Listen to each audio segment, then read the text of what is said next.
Hi, my name is Heather Hooper. I'm a 5th grade teacher in Central Indiana, and I'm so glad you're here. Welcome to Hanging with Hooper.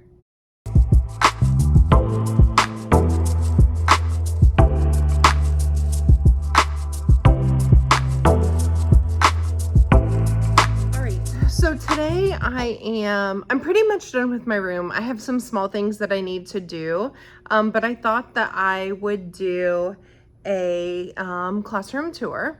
So it's gonna be, I think it's gonna be fairly quick.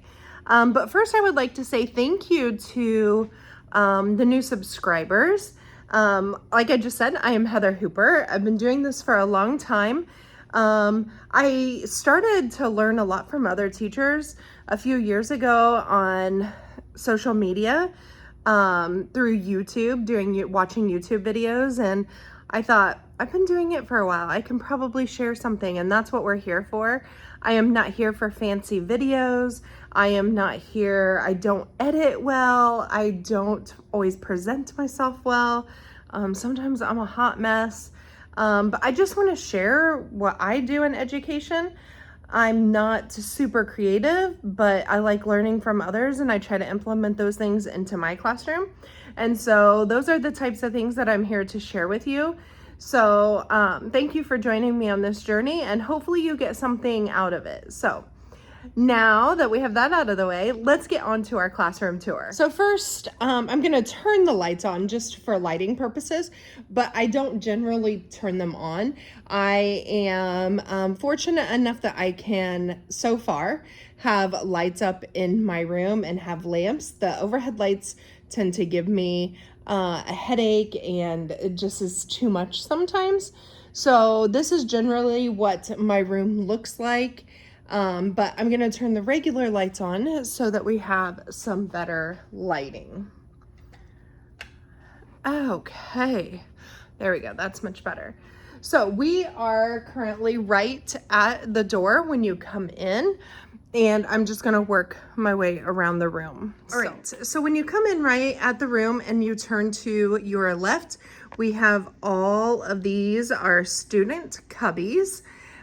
These couple of desks will be removed as long as no kids are added to my list. And each of these areas up here are things for me. So these are student items. So like if I find something on clearance that I can buy enough of for students for like beginning of the year gifts or Christmas gifts or birthdays or anything like that, it goes in there. So it has like different pencils for different holidays and things like that. I just have extra supplies in these two. We don't have a ton of storage in here, so we have to make it. And then I just have some learning items, so like dice and different things like that. And then in these two are just extra things for units with context clues, text features, and main idea. Then I have half of my picture books here. I need to resection them because this one is getting pretty full, and I have extras to put in, and some need to be moved around a little bit. In their cubby, they will have a clipboard, they have their bin, and they also have a whiteboard, and then I will add their books to that as well. Right here, this is one of my cabinets that I have to store things in. Some of it is personal things, some of it is school related. So this is like personal stuff here. I keep an extra change of clothes because I live about 30 minutes away. An extra blanket. I sometimes get migraines, and so like instead of eating lunch, I'll lay down and try and rest my head. But just some extension cords and technology stuff and all my paper. So that is what's stored here. Up at the top, I have like my bulletin board stuff and extra student supplies like binders and spiral paper and stuff like that. Up here, I have some Cricut stuff, which I also keep in that cabinet. More books for my picture books. Those are for me to use, not really for my kids unless I have somebody low enough that may need it. Just some miscellaneous items. So a lot of times that's like little things that I pick up for room transformations, but I don't want to go dig out the whole box to put it in. So I just put it there until we do the transformation. tools that I use in the classroom. So like screwdrivers and Allen wrenches and light bulbs and stuff like that. Odds and ends, literally just that. It's just random things that I need in the classroom, and then one that I store containers. So I also have a Plinko board. I use that to do like a choice when they earn it with their specials reward, which I will show you in a minute. And then I just change those out. I've not really used it in any other way. I could use it for some game review and stuff like that, but I've put those on there and they haven't come off since. I do have a couch in my room, which needs cleaned. That will be done soon, but I do use that for myself and sometimes for students, and I'll explain that in a minute. So now along this wall, I love all this whiteboard space. So what I use it for is I don't really have to write out our standards or objectives or anything like that, but I do put out like vocabulary that I have. They're all in my unit cubes or tubs, but vocabulary that goes with whatever we're learning. Everything's magnetic and it just sticks up on that board, or like anchor charts can go up there. I don't really create anchor charts, but I print off things that go in their binders. And so I laminate those and then I put those up and I keep them up there for quite a while. And then they also have them in their binders if needed. But that's what I use this area for. Then my library, which is organized in no specific way. I do have Alan Gratz out because that is the first book that we read together, is Ground Zero. The next thing I have is a Smartboard, a BenQ board. I just call it a TV because let's be real, that's what it looks like and that's what it looks like to the kids. But the specific brand is BenQ. I have a love-hate relationship with it. Maybe because I'm just so used to what I always do and I've not taken the time to completely learn it. I do like the way it looks. It's more crisp. It looks more clean. It's just more clear, but some of the things I like to do, it's just seems like extra work. So, I do use it, but not as much as I use my Apple TV. So here is a chair where I will sometimes sit and read to kids. This is where I put books that we read. And so they will line up all along here. My group and races posters. I have talked about this in my 5 things that I think you need video. So what stuck with you, or like an exit ticket board, however you want to. For the longest time I had made it.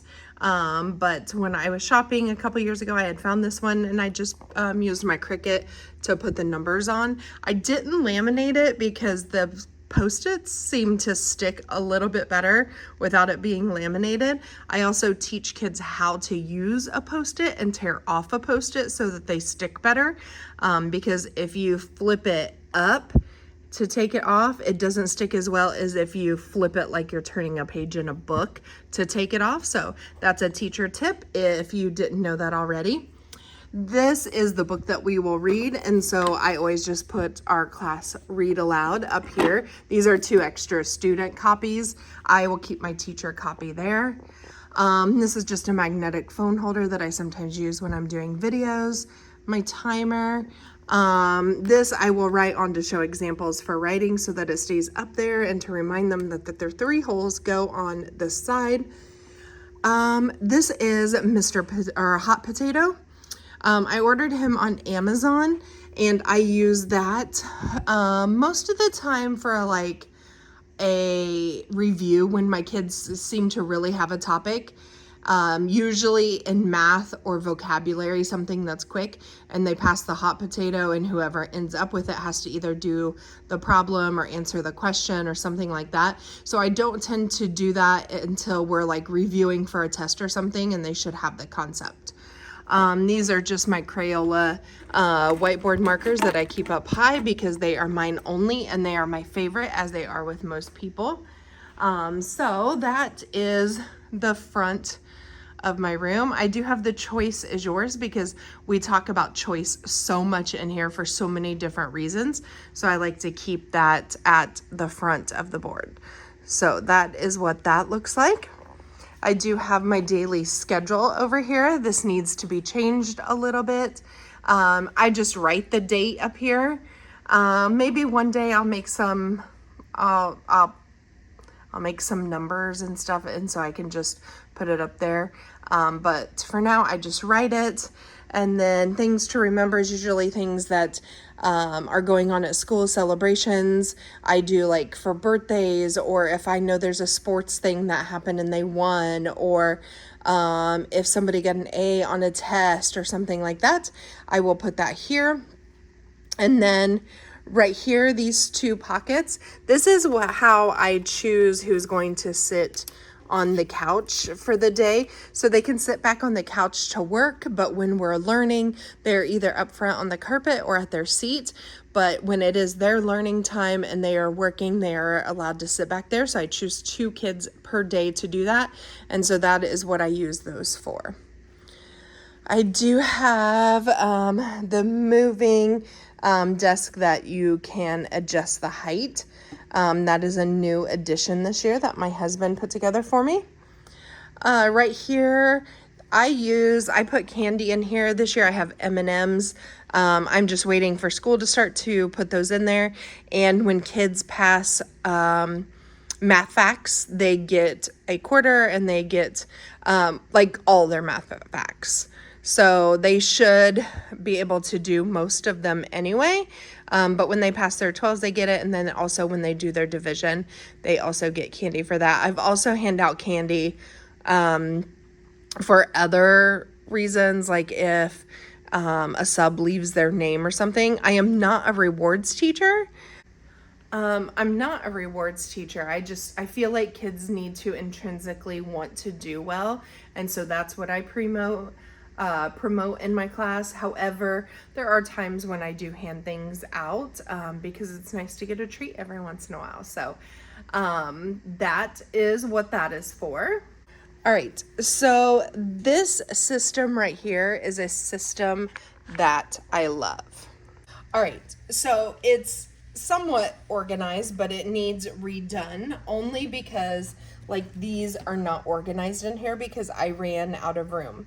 But I keep all my task cards in here because that's how I run my small groups. A lot of times I'm just focused on things that I can quickly work on them with and make sure that they're getting it. And my math ones are in order of how I teach it. And so, at the beginning is place value. And so they are just put together. I will take these out at the beginning and I call them to the table. I keep the answer on the back of it. And so then they will do their math problem. They will turn it over and they will self-check. I am always checking and watching and helping. And so if they get it wrong, they get another card. If they get it right, like they complete however many that I give them for that time. Once those are done, if they're all right, they go back to their seat. I call up the next person. And so once they get that routine down, it goes super, super fast. And I can get through a pretty large percentage of my classroom in a small group time, which is about 20 minutes. And I can also be working on different things. So if I move on from place value and I'm into multiplication, but I still have some kids struggling with place value, then I still have 2 kids doing place value or however many are needed, and then some doing the others. So because the answers are already there, it's self-checking, and you're just monitoring to make sure that they're doing the work and that they're doing it the way that you expect them to, and they're really getting the right answer. You don't need to know the answer because they're on the back of the card. So this system I love. Now, it doesn't have a ton, and you can incorporate it. It doesn't have a ton of like problem solving as far as the math goes. It's more computation. But I have seen some improvement in my math scores, and I do think a lot of it is due to this because I can constantly review. When I'm in fractions, I can pull multiplication one day and go through that, or go back and do place value or subtracting with zeros or whatever the case may be, and just constantly review. So these are my 2 math ones. I need a third one. So a lot of these are math ones. And then this, so far, I'm working on building my ELA. So a lot of this is grammar, sentence structure, reading a small passage to, so something like this, reading a small passage to determine, character traits, those kinds of things. So this is an amazing system. This one, I just keep like bigger task cards that I have that doesn't fit. I don't have very many of those. I also keep like my OG stuff because that will soon be all done in small group instead of whole group. But yes, this is a system that I love. Sometimes people ask about where I get my cards, sometimes TPT, but most of my math and like grammar cards, they come from Super Teacher worksheets. I like how plain their cards are. There's not, there's not a lot of pictures. Like these have a lot of pictures. Just sometimes they get too busy for me. I just need some cards that go over skills. So I really like theirs the best. I just keep my curriculum stuff here. These are my lesson plans. This is from last year, and I just have calendars at the beginning, and then my weekly plans look something like this. It is just something that I made back in the day it would have been Microsoft Word, but now it is in Docs. Nope, it's in Slides actually, I think. So these are my lesson plans for the week. I like doing it this way because there's certain things that you just do the same thing and you just have to change like a week number or something like that. So it makes it really quick to do lesson plans. I know they look super detailed, people tell me, but they're not really. It's just like, we're gonna do the big idea 2, week 2, whatever. It's not super detailed. These probably aren't the best ones to look at because they're the end of the year, and so it got, worse and worse. So anyway, that's what those are. This right here, I will put vocabulary words, math facts, just something that is quick. And sometimes I will make them spin the wheel at the door when I'm greeting them in the morning before they come in as a quick review of something that we have been learning. That is my computer riser that I use. A new document camera that I don't know that I'm going to keep. I might send that back. And my teacher iPad. And then just organization here, just important papers. This I'll put all my student information in. These are things that I copy a lot. These are like my PGP points, just important things that I want to make sure that I don't lose. Just my tech organization, my speaker, my teacher toolbox, and then down here, these are systems that work for me as well. So those are just extra supplies or math manipulatives, just different things that I reach for all the time. And these are my different units. I don't teach as much like, oh, we're going to learn about story elements and plan around that. But I do still obviously teach those things. So when it arises, I do a lot through picture books and stuff. So this has like some assessments in it. It has activities to practice it. It has games. It has stuff like that in there. It has all the vocabulary cards. So when we're quickly talking about those things repeatedly, I can put those out. So these are most of my ELA ones and a little bit of my social studies.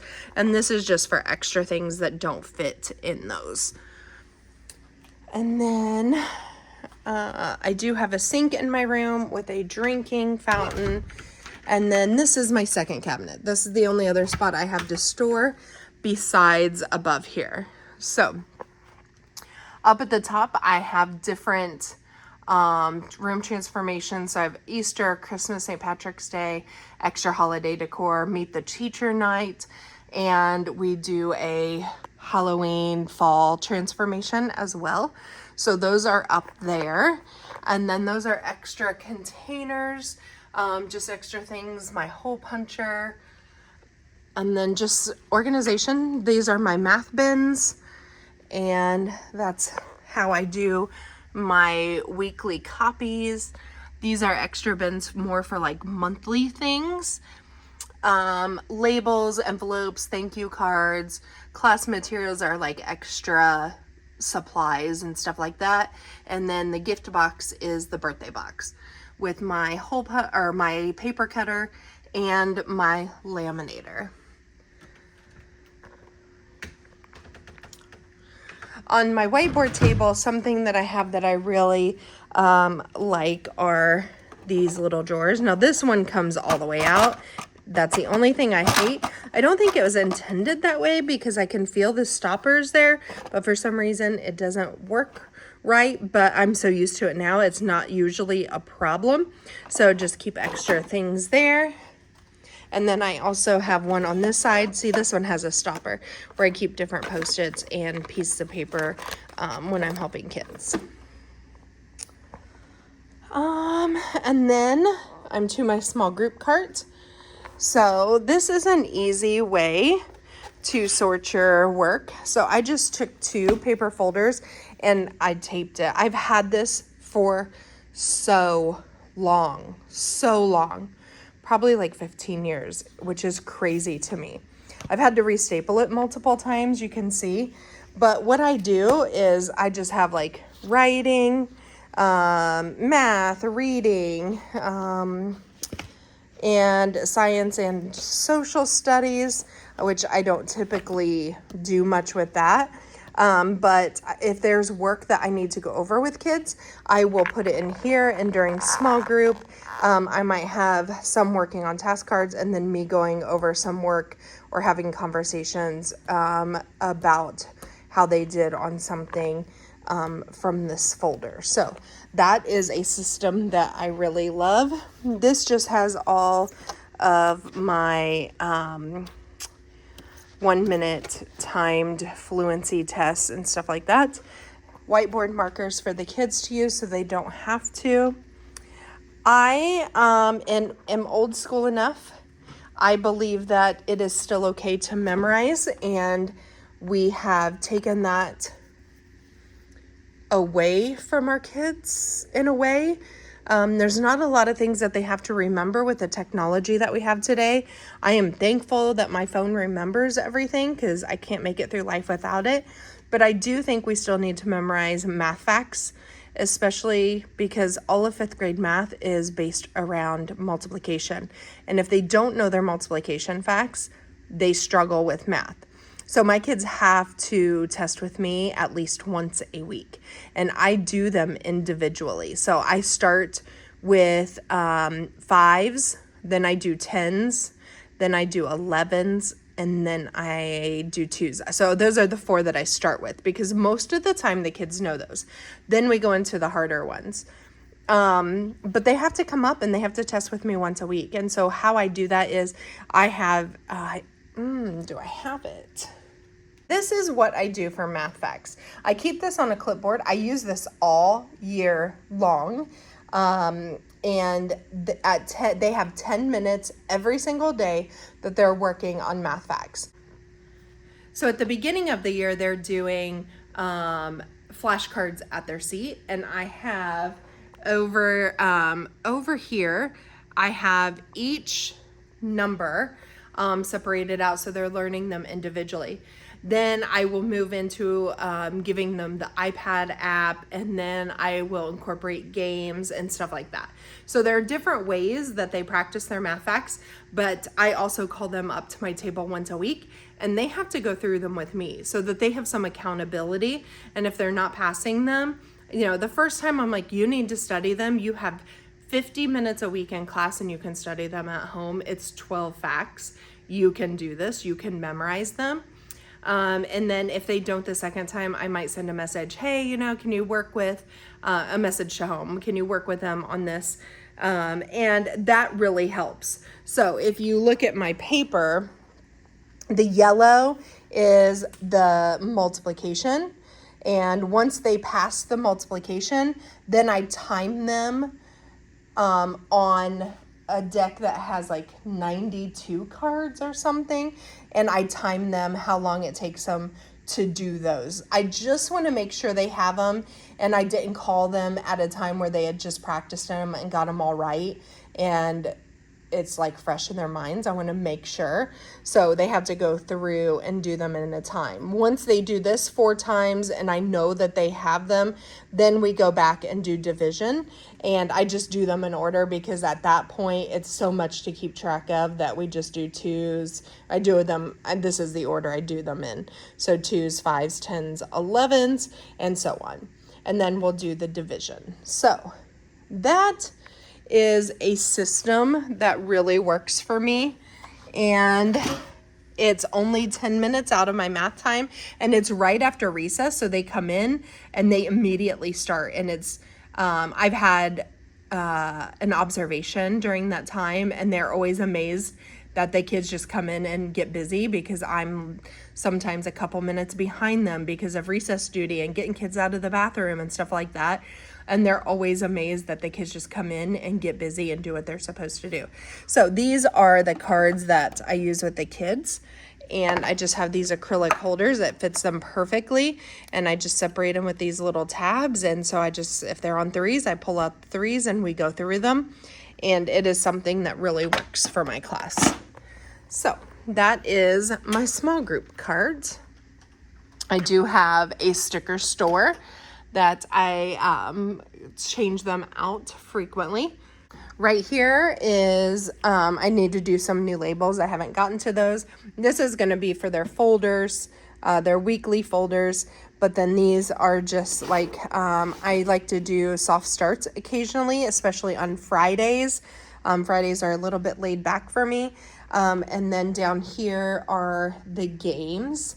Mostly for indoor recess, but as long as they do them quietly in the mornings, I will allow them to do them for soft starts as well. Their mailboxes, turn-in bins, papers, pencils, staplers, so forth, because this is their student center. This is another system that really works for me. I am not one that wants to take breaks for restrooms. Like, I'm on a schedule and we keep moving. I want them to use their time. So they get 4 chances to use the restroom. 1 at the beginning of the day before our day even starts, and that's a free pass.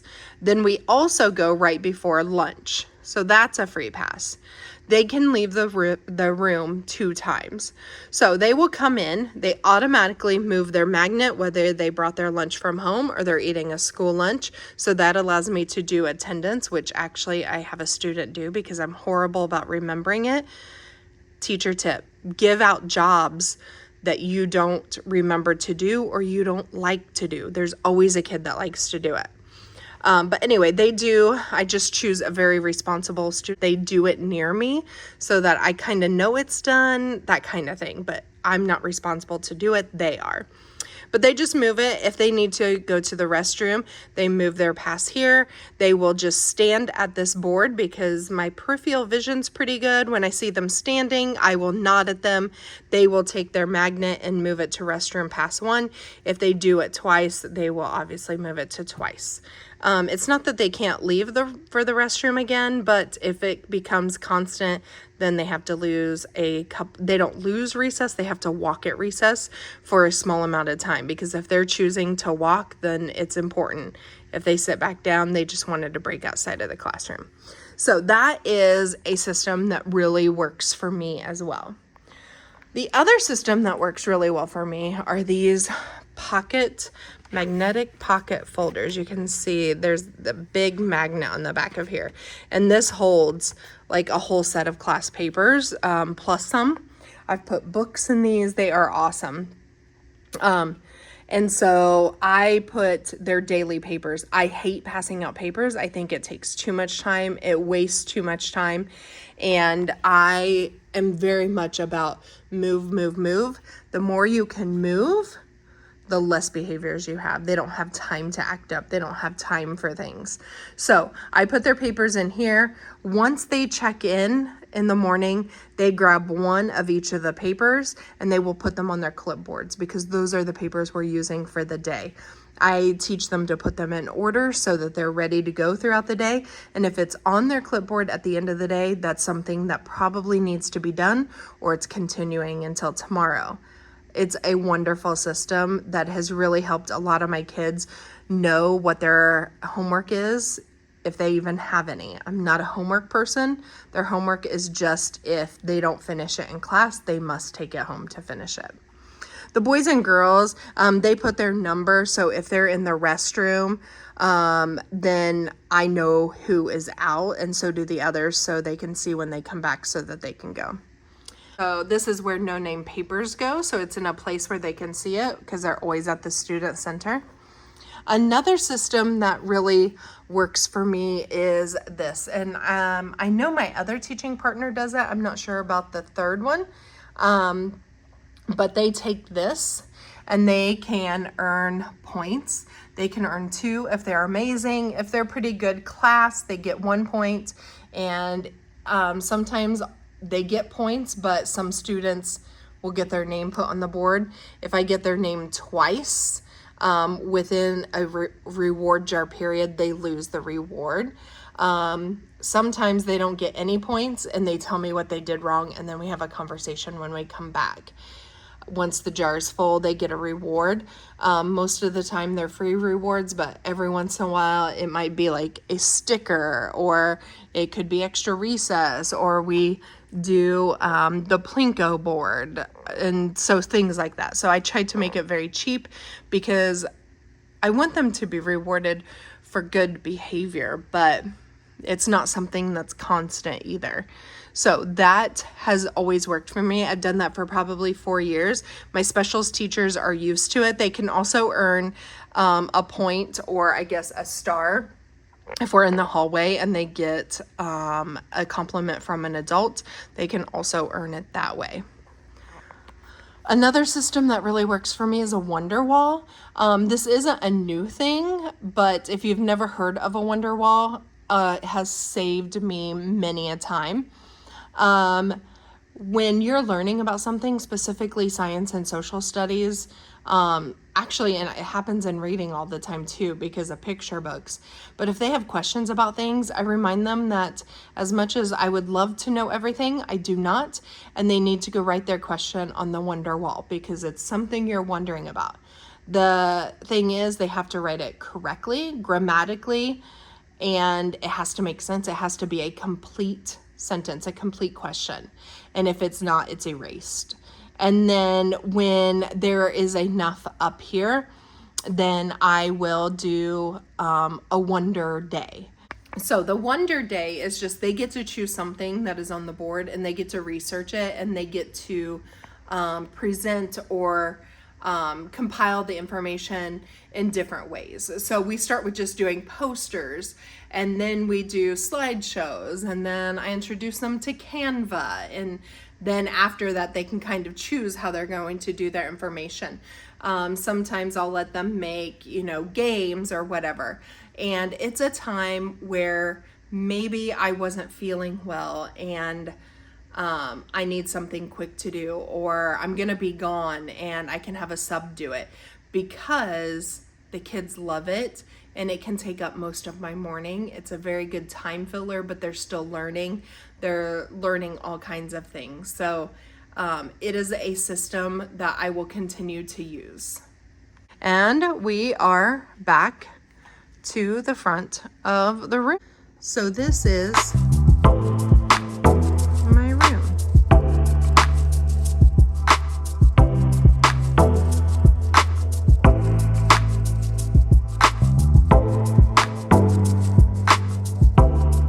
I hope that you enjoyed this room tour. I hope that I gave you something that you can think about in your room or apply to your room, and it's helpful. And I appreciate that you stopped by and you listened this long. If you haven't already, will you please like and subscribe to my channel? It really helps me out, and it helps others see these videos looking for new things to possibly do in their classroom. So thank you again for joining me, and until next time.